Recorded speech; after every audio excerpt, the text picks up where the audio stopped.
It's another Manly Monday, and this Manly Monday, I am joined by Zelda, who is wet. Thanks, Zelda.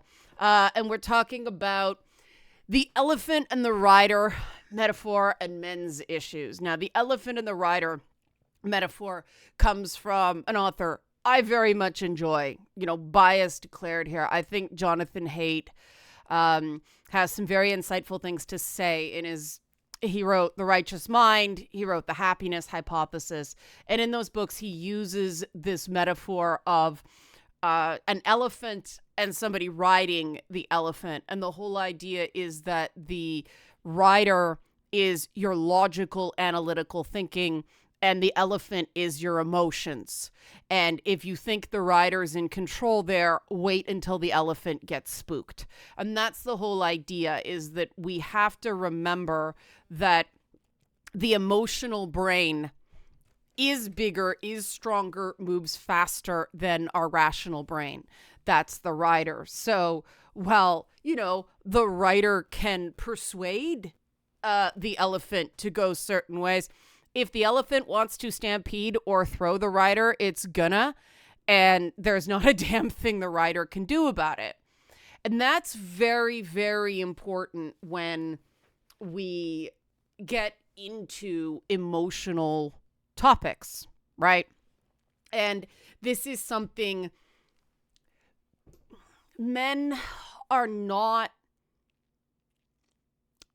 I won't say taught, because I know a lot of people who are taught this and still are not comfortable with the idea. They haven't internalized the idea that, our emotional rider gets away from us. My shot's a bit wide. I had to reset my camera earlier. Kind of sucks. But anyway, I'll keep going. Forgive the mess.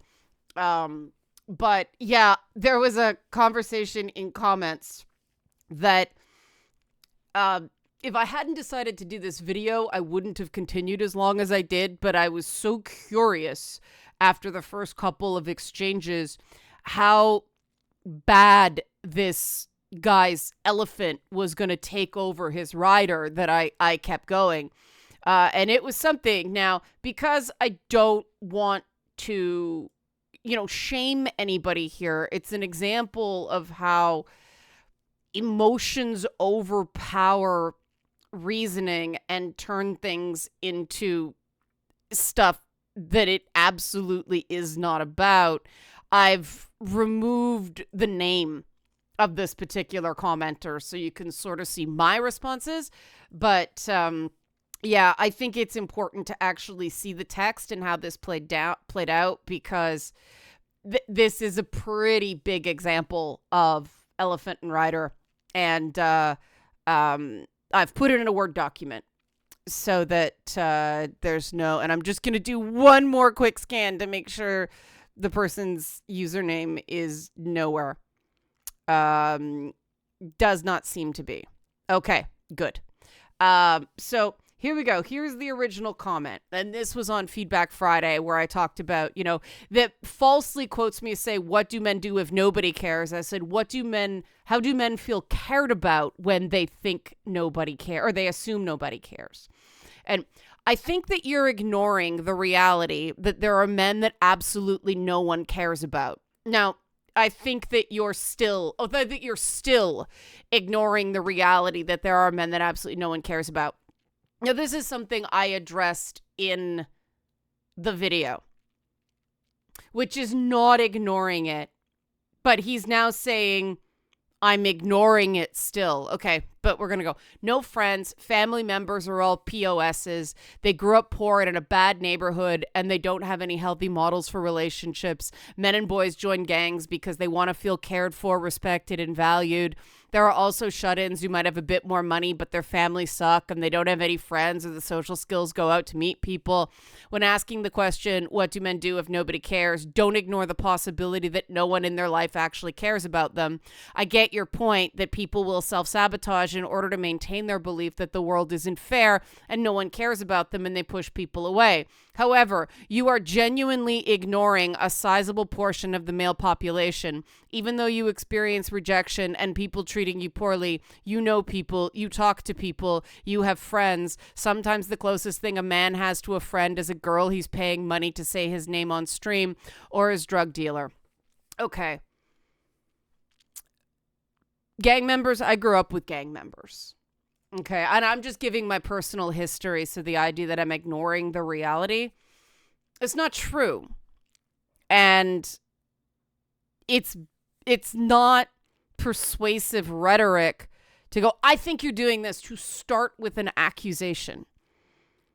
No, I'm not ignoring this reality.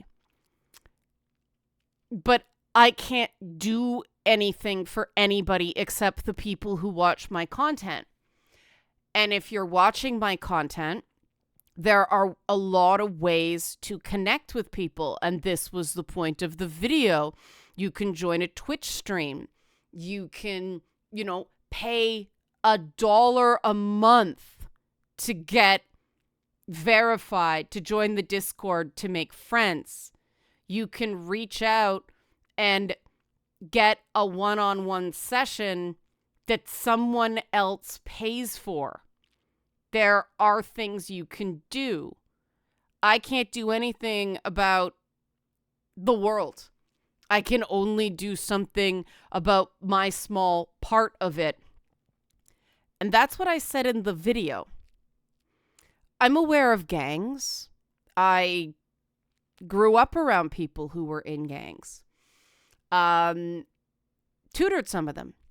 I don't like the term shut-in, because I have friends who are much more physically disabled than me. But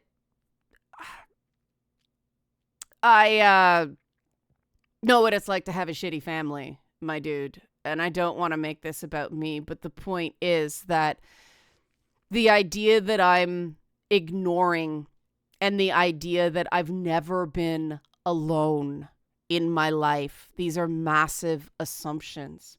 And the fact that he went from, you'll see here, he went from me to a man. There's a suggestion here that women can't be alone. And I'm going to give him the benefit of the doubt that he didn't mean that, something he's not giving me. But that's because I'm being rational here and he's being emotional. So here was my response, because I want to give him the benefit of the doubt. He's commented before and not come at me quite this irrationally. So this is what I said. Why do you assume I'm ignoring them when I'm busting my ass to try to develop programs? Ignore, refuse to take notice of or acknowledge, disregard intentionally. The idea that I'm ignoring, which is a deliberate act, makes no sense. Anyone who watches these videos can reach out and make a connection. So every person seeing this, every single person seeing this has hope. It's not possible to snap fingers and make the problem go away tomorrow, but we can do things to help who we can help. You want to be miserable, that's fine, your choice, but these false accusations really aren't helping. And he responded, it's not about you, it's about the reality men face. And I said, this is my channel. Again, the reality men face as if women aren't alone. Ever. Which isn't true. I know some people who, if it weren't for science fiction fandom, they would stay home all the time and not socialize very much. And that's men and women. But he didn't stop there. Oh, no. I want to call attention to the fact that his original comment made it about me, saying I am ignoring certain men. That was a direct accusation against me. And when I pointed out, this accusation doesn't make any sense, he responded, it's not about you. It's about reality that men face. Well, no, sir. It was about me. You personalized it. You made it about me. You accused me of ignoring a problem that I assure you I'm not ignoring. I've been taken advantage of by exactly the kind of men that you talk about, that I tried to help and had to learn to set better boundaries with, because after a ton of money and buying them food and making sure they had things and buying them things to help them get a business off the ground, they just yelled at me and yelled at waiters. And when I said, I'm not taking you out anymore if you're going to yell at waiters anymore, just started avoiding me. So yes, that thing that was said about people self-sabotage, that is a reality of why a lot of people end up alone. And sure, bad upbringing is a reason people self-sabotage. Piece of shit parents are a reason people self-sabotage. Piece of shit child of piece of shit parents here, right here, okay?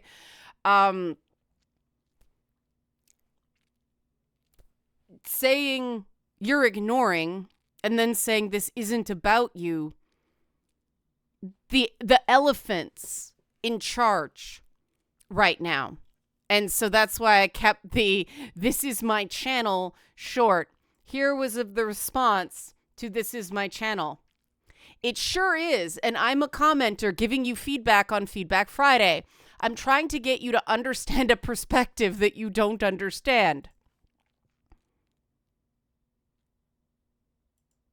You compare male suffering to the rejection you felt in the gaming industry, but you were never alone. You were never utterly alone. No, that is not what I'm comparing it to, sir.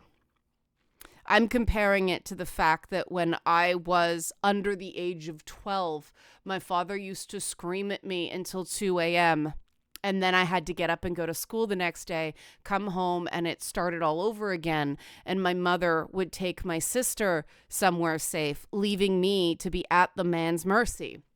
And when I was crying myself to sleep, having to get up at 7 the next day to go to school, there is no lonelier feeling in the world except after my mother left, didn't take us with her, and I was at the man's mercy for 6 months before he had a nervous breakdown and blamed me for it. You want to tell me I've never been alone? I've been alone. And that was just the first time. So this is what happens when you let your elephant get in control. I don't talk about this stuff because, this isn't the place. But you want to claim I don't know what it's like to feel alone. That's just one example. Losing my entire social group because somebody accused me of defending an abuser because I defended a guy who was falsely accused by his ex-girlfriend and then got dropped by that group because I wasn't polyamorous. Yeah, I was alone then too. So you don't know what you're talking about. And you got indications that don't say ignore. Either I'm not aware and I'm ignorant, or I'm ignoring. But ignoring suggests I'm aware. Well, no, it doesn't suggest. It means I'm aware and I'm deliberately not looking at it. And I told you that. But here we go. Continuing. You can't just project your experiences onto men who are in the lowest, darkest parts of their lives.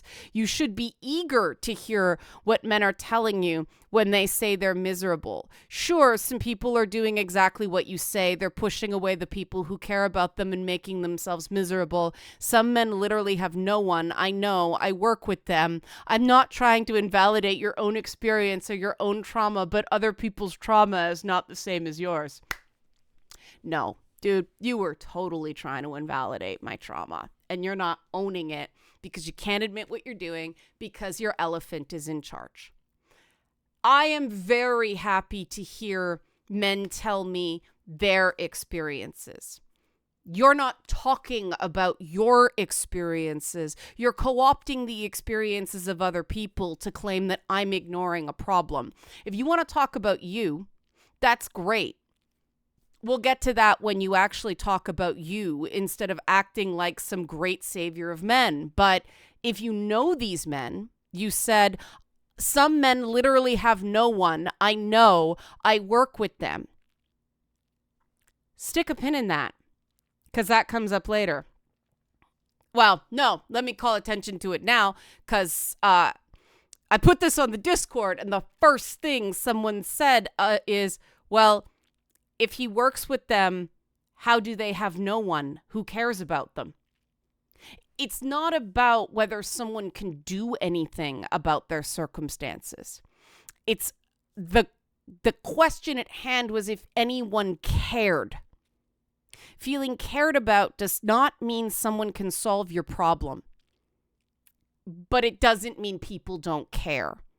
If you're here advocating for these men, how can you claim no one cares about them?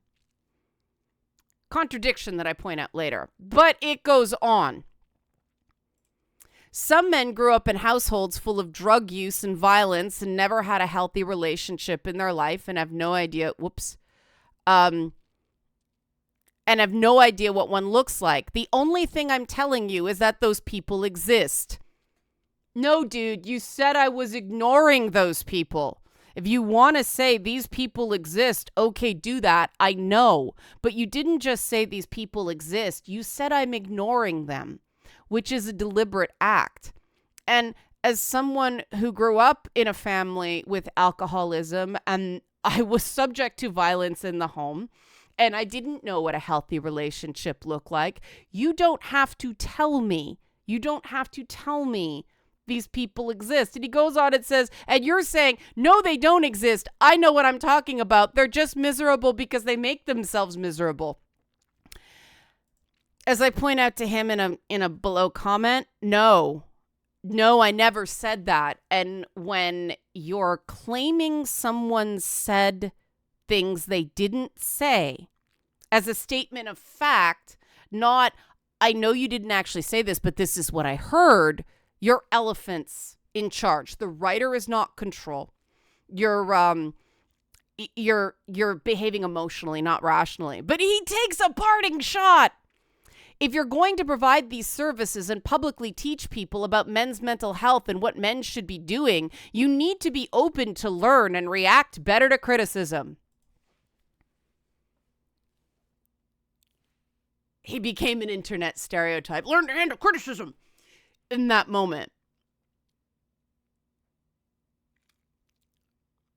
I don't know whether to hope to God he's lying that he works with vulnerable people. I'm not going to do that. I'm going to go, this is someone who is incredibly emotional and give him the benefit of the doubt. But by God, sir, do not talk to the people you work with like that. The reason I was so hesitant to do things on men's issues and men's mental health is precisely because of comments like that. I am extremely open to learn, which is why I responded to the comment in the first place. Like, prove it to me. Prove it to me. Prove I'm ignoring you. Prove you know I know. And I'm deliberately avoiding looking at this problem. Prove me wrong. Instead, he just started emotionally gish-galloping, right? But then you need to be open to learn and react better to criticism. This is why I'm putting this on Manly Monday instead of Wellness Wednesday. That is a particular thing that men do when they're emotional because their dad did it and their dad did it. And this doesn't mean women never do it. I've seen women do it, but this is something that's a violation in girl world which is why abusive women do it to their male partners, but they get called on their shit with other women, because you need to be open to learn. You need to be open to more criticism. You need to react better to criticism. No. That's abuser talk. No. No one determines what I need to do but me. Nobody is perfect in the mental health space. No one speaks for all men. I don't speak for men. I just respond to the stuff I hear. And since he understood my well, it wasn't actually my point. I wasn't accusing anyone of self-sabotaging. No, I was just saying, look, and I say this to him in a comment that, well, here we go. At the end of the video, I said, past is not prologue. Just because you're not aware of anyone who cares about you doesn't mean no one ever will. For instance, there's a contradiction in your claim that you work with men who have no one. Well, you obviously know them well enough to know that, correct? So are you no one? Sounds to me like they have you. And he responded, and we have a year-long waiting list to get into our program. I'm dealing with dozens of people and tens of thousands need help. And I said, again, if you work with them, how do they have no one? And not every single person who is in a men's mental health program has no one. Just because their families are flawed people, possibly abusive people. Plenty of abusive people actually do care. They're just poorly socialized. He's confusing the issues. And this is an example where if the elephant hadn't gone rampaging, he would have caught what I said right off the bat, which was, why do you assume I'm ignoring them when I'm busting my ass to develop programs? He never actually answered the question. I asked, look, it's right here. It's right in text. Why do you assume I'm ignoring them when I'm busting my ass to try to develop programs? He never answered the question. He just says it's not about you. You know? He ignored everything I said about it's not possible to snap fingers and make the problem go away tomorrow, but we can do things to help who we can help. That's the opposite of ignoring the problem. That's what I said. Look, it's right here. It's not possible to snap fingers and make the problem go away tomorrow, but we can do things to help who we can help. That's acknowledging the problem, not ignoring the problem. And again, I didn't say no men are ever alone. It's that if you're watching this video, that can change. And yes, people on the internet are not the same as people right in person, but it's not nothing. And part of the thing that I think I can do something about, because again, saying I can't do anything about this facet of the problem is not ignoring the problem. It's saying it's there, but I have no power to solve that. I can only solve for what I can solve for. And I'm saying, like, look, if you're watching this video, you don't have to be alone because we're developing a community. I'm trying to figure out how to do more in that regard. And instead of going, all right, here's some stuff you can do. You're ignoring, which is just completely an emotional response. And I have seen this a lot in response to people hearing that someone cares. And it's interesting because last week I was actually talking to a client about this who happened to be a man and comparing it to the character of Blitz from Hell of a Boss, and how Blitz is so convinced that nobody cares about him, even though in the show it's very clear a particular character very much cares about him, but Blitz comes up with all these reasons why he couldn't possibly care about him. And so he ends up being a creepy jerk that is really insulting to people and sabotages a bunch of relationships. The same way this guy sabotaged the discussion by making a bunch of accusations about me and then told me it's not about me, it's about men. Not this dude's finest moment. And again, I don't think this guy's a bad person. He clearly cares very much about this issue. But he's caring, clearly feeling defeated by the size of the problem. And it is a huge problem. I mean, the statistics are scary. And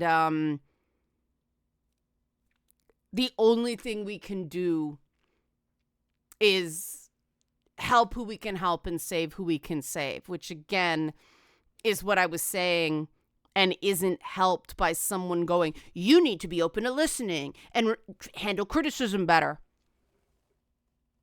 I can say, well, I've talked a fair bit on this channel that it was my facilitators and moderators who sat me down multiple times and said, you have to listen to less criticism.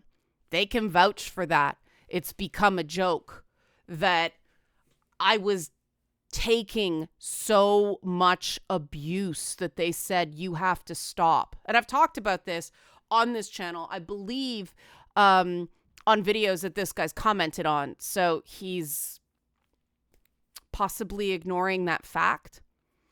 A flaw I have many flaws, but a flaw I have is not an inability to handle criticism.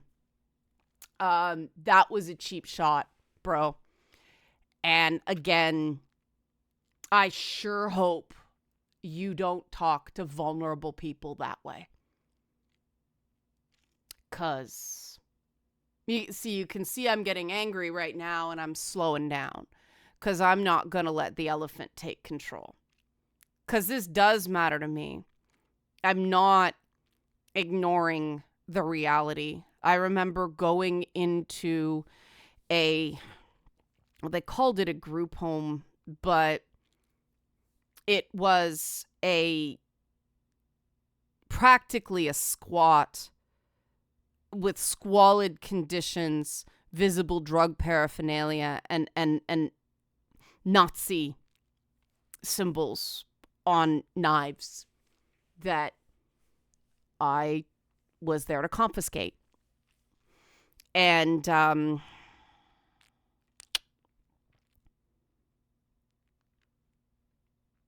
the idea that somebody would assume that I would be aware of a problem that I've cited statistics on, that I've talked about, and I'm just ignoring it. I don't know what that does other than it hurts to think people care. And my speculation, and it is purely speculation, is that this guy's actually talking a lot more about himself than he wants to admit, and so it's personal.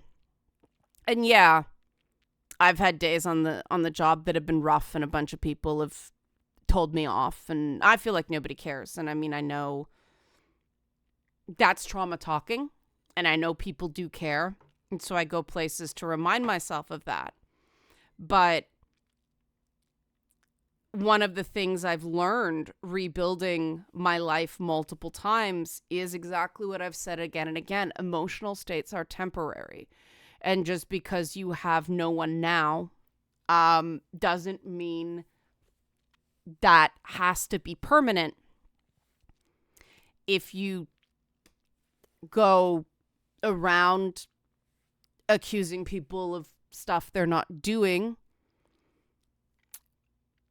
and telling them they need to listen better and handle more criticism, yeah, no, people aren't going to want to be around people like that. And that, I know, is that is one of those things that men are taught they have to take, which is why I push back hard against shit like that. No, you do not need, no one needs to learn to handle criticism better.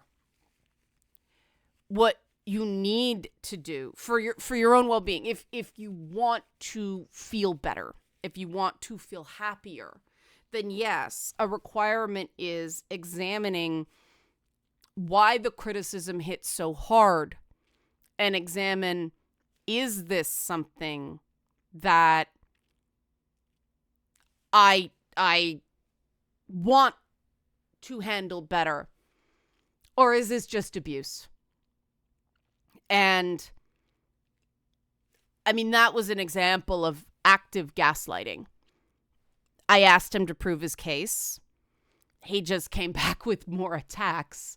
It's not just that I'm ignoring an issue now. Now I don't listen and I need to handle criticism better. Like, well, what's the exact quote? Because it's right here, because, I said from the beginning, I set a boundary, right, in the original comment that false accusations really aren't helping. And instead he said, you need to be open to learn and react better to criticism. Now, the complete statement, in fairness to him, is if you're going to provide these services and publicly teach people about men's mental health and what men should be doing, you need to be open to learn and react better to criticism. No, not really. No, I don't. Open to learn, yeah, that's a good thing. I am open to learn. So I guess that's a factual statement. I do need to be open to learn. I am. But react better to criticism. Sorry, bro. That was just abusive. And I think you know that when you're rational. But this is this thing that even though women do it too, but I see this a lot more in men, that because it violates the nice game to criticize. So women tend to go, I'm not criticizing, I'm helping. But men are, you need to handle criticism better. And again, there are exceptions, of course, but rationally, we know that's an internet stereotype comment. But if we grow up hearing comments like that, when the elephant gets a hold of us, Myers-Briggs specialists call it the grip. When the elephant runs away with our thinking, we start repeating we start repeating abusive patterns we experienced in the past that hurt us because we're in a state of panic, we are emotional, and we just want everything to stop, and so we lash out. And I'm using this not to humiliate the guy. Like I said, I took the name out. But this is an example of a person I think does do good work in the community, and I think does care. But this was not a great moment. And if we want to be less of an asshole, because this is where, I was socialized male by a father that said shit like this, and one of the things I had to realize was that this thing I thought is toughness and making me better, it's not. And because it was I was really torn because my father wanted all the boy things of teaching someone how to play catch and all that stuff. He thought it was boy things. That's not my terminologies, but I was the honorary boy, according to my dad, and my mother is embarrassed by my more traditionally masculine traits and wanted me to be more girly, I was just a disappointment to both parents. And it wasn't until my stepfather came along, who was intellectual and liked books and was a Korea vet and didn't go in for that shit, that I actually felt he'd never back me against my mother because he was traditional that way. But at least I felt like somebody saw me and understood me. And I wasn't alone in that house anymore. And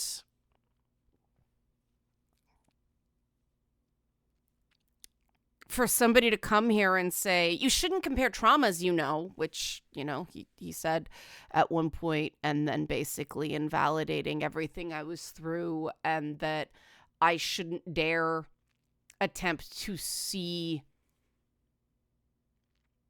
similarities, not how dare I attempt to create empathy. Don't you know how hard men have it?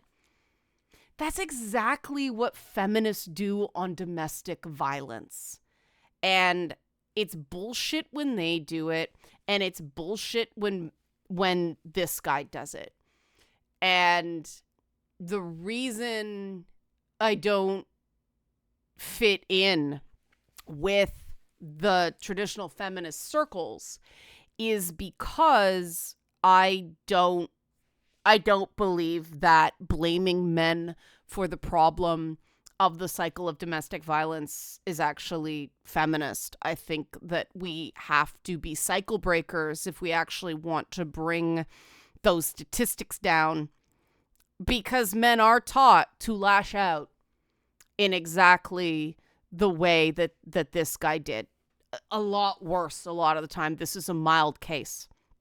I'm picking this one precisely because I do think this is a good dude who just had a series of very off moments. This was a prolonged elephant stampede. But this is our responsibility, everyone.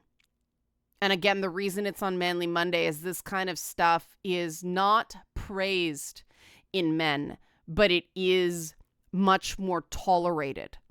Because, let's face it, this was a big steaming heap of, you're not a man, you can't understand. And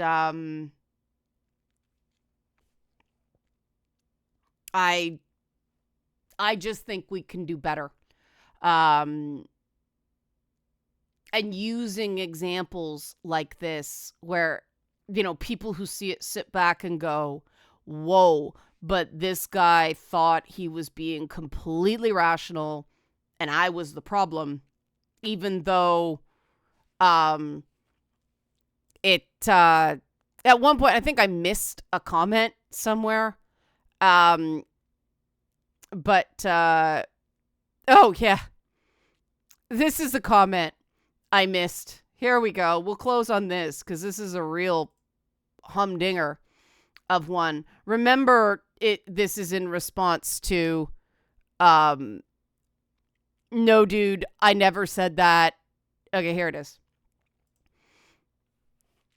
All right, and this is a quote from him. And you're saying, no, they don't exist. I know what I'm talking about. They're just miserable because they make themselves miserable. No, my dude, I never said that. Not once. And he said, you're arguing semantics instead of getting to the heart of my objection. And once again, you're taking it personally. Arguing semantics means arguing an insignificant detail, trying to shift the meaning of something. Whether or not I actually said something is not arguing semantics. It's the core of the argument. I will be specific with my accusation in quotes. The way you addressed the issue seemed dismissive to me and did not acknowledge the experience of some men. All right, you know what? That's better than you're ignoring. Seemed dismissive? Okay. And yeah, I can't acknowledge the experience of every man on the planet in a single video. Fair. And you said that men think that nobody cares about them. They feel like nobody cares about them, but they're wrong. People care about them. You stated that these men then push people away who cared about them, lashing out because they're in pain. This is not true. Really? No man ever does that. You said earlier some did, and you got the point. All right. For some men, nobody cares about them. Nobody cares about men locked up in solitary confinement. That's actually not true, because there's some advocates to eliminate solitary confinement because it's incredibly unhealthy. People might conceptually care about those types of men, but they don't personally care or give care to those men. They can't. They're locked up 23 hours a day. You basically stated that completely isolated men that nobody cares about don't exist, and they do. That's it. That's my whole point, and they're not that uncommon. He goes on and on and on and on. I still think you underestimate how deep and dark the human experience can be.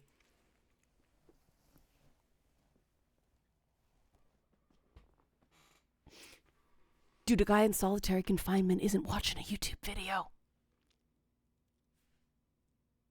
Why would I be such an asshole that I'm soapboxing, making myself like performatively care about a guy who's not capable of watching the content?